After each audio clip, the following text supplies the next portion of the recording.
اتم عمل پیغمبر صلی الله علیه وسلم خوله د سترګو حفاظت، حرام ته نه کتل، پردو زنانو ته نه کتل، فحش فلمونه او تصویران نه کتل. دا نن سبا دپاره دا مسله هغه زه دا په دعوې سره وایم، ګوره په دې به خفه کېږئ مانه نه، زه یم چې په دې وخت کې به ډېر لږ خلک وي چې د هغوی نظر به پاک وي او الله به ساتلی. یعنې دا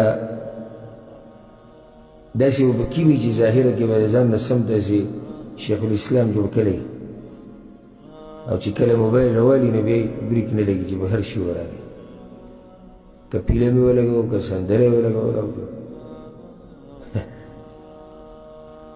بیا خو اجازت دی. ها حرام څه دي؟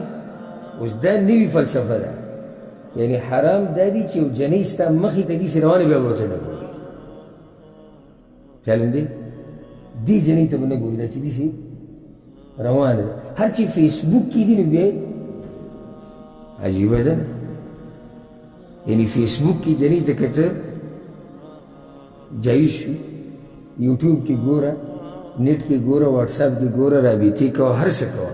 ها خو که مخامخ داسې دې ولیدې نو بیا به د سترګو حفاظت کړي. دا ډېره ښکلی د سترګو حفاظت دی. واوره پیغمبر صلی الله علیه وسلم وایي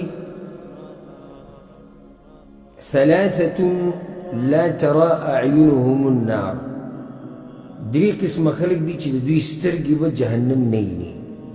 جهنم نه ویني څه مطلب شو؟ جهنم ته به نه ځي. درې خلک د هغوی سترګې جهنم به نه ویني.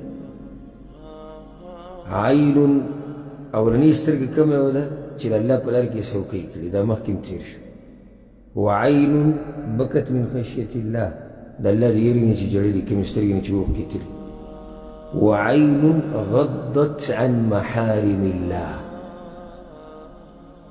او هغه سترګې چې په هغې باندې حرامو ته نه یې کتلی شوي.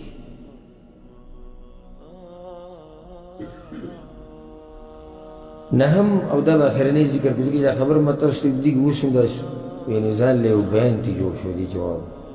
خو زمونږ دا شوق وي چې چېرته هم دې وروڼو او خویندو له داسې جواب ورنه کړو چې دوی پکې تږي پاتې شي. کوشش دا کوو چې ډېر نه ډېر څه ورته وښایو. د الله به توفیق سي.